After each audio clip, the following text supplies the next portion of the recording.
ସୁରଭି କାର୍ଯ୍ୟକ୍ରମ 2025ରେ ହେବାକୁ ଥିବା କୁଇଜ୍ ପ୍ରତିଯୋଗିତା ପାଇଁ କଳା ଓ ସଂସ୍କୃତି, ବିଜ୍ଞାନ, ଗଣିତ, ଇତିହାସ, ଭୂଗୋଳ, ରାଜନୀତି ଏବଂ ପୌଷ୍ଟିକ ଖାଦ୍ୟ ପ୍ରତ୍ୟେକ ବିଷୟର 15ଟି ଲେଖେ ବଛା ବଛା କ୍ୱେଶ୍ଚନ୍ସ ଏବଂ ତା'ର ଉତ୍ତର ଏ ଭିଡ଼ିଓରେ ଆଲୋଚନା କରିବା।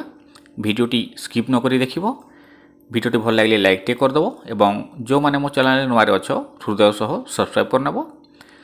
Hello students, good morning everyone, welcome back to my channels Khageswar recipe and educationals. ତେବେ ଭିଡ଼ିଓଟି ଷ୍ଟାର୍ଟ କରିବା। ପ୍ରଥମେ ଦେଖିବା ସାଇନ୍ସର କେତେଗୁଡ଼ିଏ କ୍ୱେଶ୍ଚନ୍ସ। କ୍ୱେଶ୍ଚନ୍ ହେଲା, ପୃଥିବୀ ସୂର୍ଯ୍ୟକୁ କେତେ ଦିନରେ ଥରେ ପରିକ୍ରମା କରେ? ଉତ୍ତର ହେବ 365 ଦିନ 6 ଘଣ୍ଟାରେ। ମଣିଷ ଶରୀରରେ ସବୁଠୁ ବଡ଼ ଅଙ୍ଗ କ'ଣ? ଉତ୍ତର ଚର୍ମ। ପାଣିର ରାସାୟନିକ ଚିହ୍ନ କ'ଣ? ଉତ୍ତର ହେବ H2O। ସୂର୍ଯ୍ୟର ସବୁଠୁ ନିକଟତମ ଗ୍ରହ କିଏ? ଉତ୍ତର ହେବ ବୁଧ। ଗଛମାନେ ତାଙ୍କର ଖାଦ୍ୟ କେମିତି ପ୍ରସ୍ତୁତ କରନ୍ତି?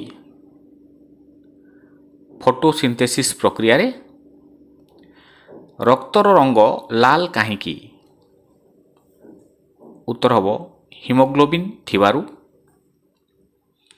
ମଣିଷ ଶରୀରରେ ଶ୍ୱାସ ପ୍ରକ୍ରିୟା ପାଇଁ କେଉଁ ଅଙ୍ଗ କାମ କରେ? ଉତ୍ତର ହେବ ଫୁସ୍ଫୁସ୍। ବିଦ୍ୟୁତ୍ ବଲ୍ବ କିଏ ଆବିଷ୍କାର କରିଥିଲେ? ଉତ୍ତର ଥୋମାସ୍ ଆଲଭା ଏଡିସନ୍। ସୂର୍ଯ୍ୟ କେଉଁଥିରୁ ନିର୍ମିତ? ହାଇଡ୍ରୋଜେନ୍ ଓ ହେଲିୟମ୍ ଗ୍ୟାସ୍ରୁ। ଗ୍ରହମାନେ କାହାକୁ ପରିକ୍ରମା କରନ୍ତି? ଉତ୍ତର ହେବ ସୂର୍ଯ୍ୟକୁ। ଅମ୍ଳର ସ୍ୱାଦ କେମିତି? ଉତ୍ତର ଖଟା। ମଣିଷ ଶରୀରରେ କେତୋଟି ହାଡ଼ ରହିଛି? 206ଟି। ଧ୍ୱନି କାହା ଦ୍ୱାରା ଯାଏ? ଉତ୍ତର ହେବ ମାଧ୍ୟମ। ଶକ୍ତିର ମୂଳ ସ୍ରୋତ କ'ଣ? ସୂର୍ଯ୍ୟ। କେଉଁ ଗ୍ୟାସ୍ ବାୟୁରେ ଅଧିକ ପରିମାଣରେ ଥାଏ? ଉତ୍ତର ହେବ ନାଇଟ୍ରୋଜେନ୍। ତାପରେ ଦେଖିବା ପଲିଟିକାଲ ସାଇନ୍ସର କେତେଗୁଡ଼ିଏ ଉତ୍ତର। ଭାରତର ସମ୍ବିଧାନ କେବେ ପ୍ରଣୟନ ହେଲା? ଉତ୍ତର ହେବ 26 ଜାନୁଆରୀ 1950 ମସିହାରେ। ଭାରତର ସମ୍ବିଧାନ ରଚନା କମିଟିର ଅଧ୍ୟକ୍ଷ କିଏ ଥିଲେ? Doctor V.R. ଆମ୍ବେଦକର। ଭାରତର ସର୍ବୋଚ୍ଚ ନ୍ୟାୟାଳୟ କେଉଁଠି ଅବସ୍ଥିତ? ଉତ୍ତର ନୂଆଦିଲ୍ଲୀରେ। ଭାରତର ରାଷ୍ଟ୍ରପତିଙ୍କୁ କିଏ ନିର୍ବାଚିତ କରନ୍ତି? ଉତ୍ତର ନିର୍ବାଚନ ମଣ୍ଡଳୀ। ଭାରତର ପ୍ରଥମ ରାଷ୍ଟ୍ରପତି କିଏ ଥିଲେ? ଉତ୍ତର ଡକ୍ଟର ରାଜେନ୍ଦ୍ର ପ୍ରସାଦ। ଭାରତର ପ୍ରଥମ ପ୍ରଧାନମନ୍ତ୍ରୀ କିଏ? ଉତ୍ତର ପଣ୍ଡିତ ଜବାହରଲାଲ ନେହେରୁ। ଭାରତର ସମ୍ବିଧାନ କେଉଁ ଭାଷାରେ ଲେଖାଯାଇଛି? ହିନ୍ଦୀ ଏବଂ ଇଂରାଜୀରେ। ଭାରତର ସଂସଦର 2ଟି ସଭା କେଉଁଗୁଡ଼ିକ? ଲୋକସଭା ଓ ରାଜ୍ୟସଭା। ଭାରତର ସମ୍ବିଧାନ ରଚନା ପାଇଁ କେତେ ସମୟ ଲାଗିଥିଲା? ଉତ୍ତର 2 ବର୍ଷ 11 ମାସ 18 ଦିନ। ଭାରତର ମୁଖ୍ୟ ନ୍ୟାୟାଧୀଶଙ୍କୁ କିଏ ନିଯୁକ୍ତ କରନ୍ତି? ଉତ୍ତର ରାଷ୍ଟ୍ରପତି। ଭାରତର ଜନଗଣନା କେତେ ବର୍ଷରେ ହୁଏ? ଉତ୍ତର ପ୍ରତି 10 ବର୍ଷରେ। ତାପରେ ଜାଣିବା ଇତିହାସର କେତେଗୁଡ଼ିଏ କ୍ୱେଶ୍ଚନ୍ସ ଏବଂ ତା'ର ଉତ୍ତର। ପ୍ରଶ୍ନ, ଭାରତର ପ୍ରଥମ ସମ୍ରାଟ କିଏ ଥିଲେ? ଉତ୍ତର ହେବ ଚନ୍ଦ୍ରଗୁପ୍ତ ମୌର୍ଯ୍ୟ। ଅଶୋକ କେଉଁ ବଂଶର ରାଜା ଥିଲେ? ଉତ୍ତର ମୌର୍ଯ୍ୟ ବଂଶର। କଳିଙ୍ଗ ଯୁଦ୍ଧ କେବେ ହୋଇଥିଲା? ଖ୍ରୀଷ୍ଟପୂର୍ବ 261 ମସିହାରେ। ମହାତ୍ମା ଗାନ୍ଧୀଙ୍କ ଜନ୍ମ କେବେ ହେଲା? 2 ଅକ୍ଟୋବର 1869ରେ। ଭାରତ ଇଂରେଜ ଶାସନରୁ କେବେ ସ୍ୱାଧୀନତା ହେଲା? 15 ଅଗଷ୍ଟ 1947 ମସିହାରେ। ଭାରତର ପ୍ରଥମ ଗଭର୍ଣ୍ଣର ଜେନେରାଲ କିଏ ଥିଲେ? Lord William Bentinck. ଭାରତର ପ୍ରଥମ ସ୍ୱାଧୀନତା ସଂଗ୍ରାମ କେବେ ହୋଇଥିଲା? 1857 ମସିହାରେ। ଭାରତୀୟ ଜାତୀୟ କଂଗ୍ରେସ କେବେ ଗଠିତ ହୋଇଥିଲା? 1885 ମସିହାରେ। ସିମନ କମିଶନ କେବେ ଭାରତକୁ ଆସିଥିଲା? 1928 ମସିହାରେ। ସୁଭାଷ ଚନ୍ଦ୍ର ବୋଷ କେଉଁ ସଂଗଠନ ଗଠନ କରିଥିଲେ? ଆଜାଦ ହିନ୍ଦ ଫୌଜ। ମୋଗଲ ସାମ୍ରାଜ୍ୟର ସ୍ଥାପକ କିଏ ଥିଲେ? ଉତ୍ତର ହେବ ବାବର। ତାଜମହଲ କିଏ ନିର୍ମାଣ କରିଥିଲେ? ଉତ୍ତର ଶାହାଜାହାନ। ଗୁପ୍ତ ବଂଶର ସବୁଠୁ ମହାନ ରାଜା କିଏ ଥିଲେ? ଉତ୍ତର ହେବ ସମୁଦ୍ରଗୁପ୍ତ।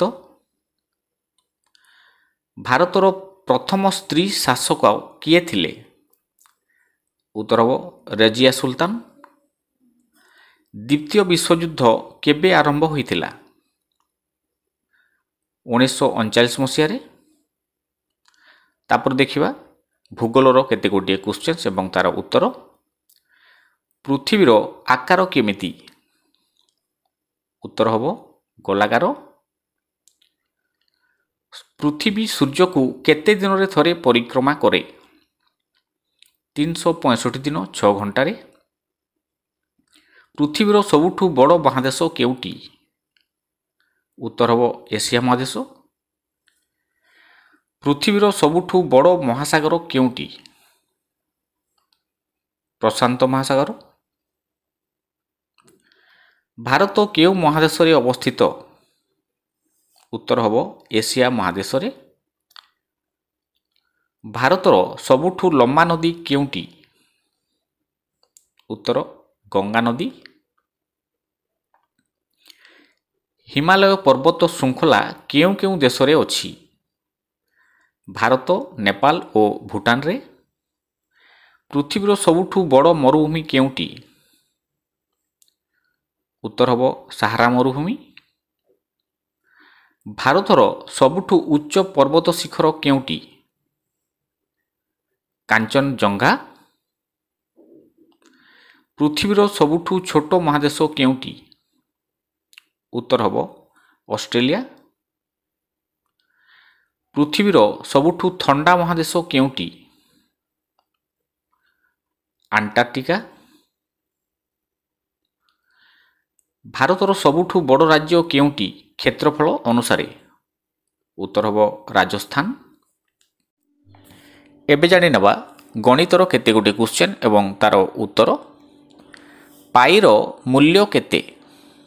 ଉତ୍ତର ହେବ 3.1416। ତ୍ରିଭୁଜର ସମସ୍ତ ତିନି କୋଣର ଯୋଗ କେତେ ହୁଏ? 180 ଡିଗ୍ରୀ। ବୃତ୍ତର କ୍ଷେତ୍ରଫଳର ସୂତ୍ର କ'ଣ? ଉତ୍ତର ହେବ ପାଇ r ସ୍କୋୟାର। ବର୍ଗର କ୍ଷେତ୍ରଫଳର ସୂତ୍ର କ'ଣ? ବାହୁର ସ୍କୋୟାର। ଆୟତ କ୍ଷେତ୍ରର କ୍ଷେତ୍ରଫଳ କେମିତି ମିଳେ? ଉତ୍ତର ହେବ ଲମ୍ବ ଗୁଣନ ପ୍ରସ୍ଥ। ସଂଖ୍ୟା 2, 4, 6, 8, 10ର ମଧ୍ୟମା କେତେ? ଉତ୍ତର 6। ଏକ ଘଣା ବା କ୍ୟୁବରେ କେତୋଟି ପୃଷ୍ଠ ଅଛି? 6ଟି। ସବୁଠୁ ଛୋଟ ମୌଳିକ ସଂଖ୍ୟା କେଉଁଟି? ଉତ୍ତର 2। ସଂଖ୍ୟା 10ର ବର୍ଗ କେତେ? 100। ତିନି କୋଣ ଥିବା ଆକୃତିକୁ କ'ଣ କୁହାଯାଏ? ତ୍ରିଭୁଜ କୁହାଯାଏ। शून्य बा जीरो निजे धनात्मक ना ऋणात्मक ना धनात्मक ना ऋणात्मक।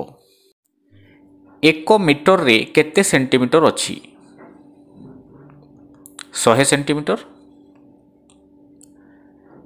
1 किलोग्राम समान केते ग्राम 1000 ग्राम। 1 घणायुक्त आकृति रे केतोटी कोण थाए 8टी। एबे जानिबा कला और संस्कृतिर केते गोटे प्रश्न एवं तार उत्तर। ओडिशार राज्य नृत्य कोण उत्तर हबो ओडिसी नृत्य।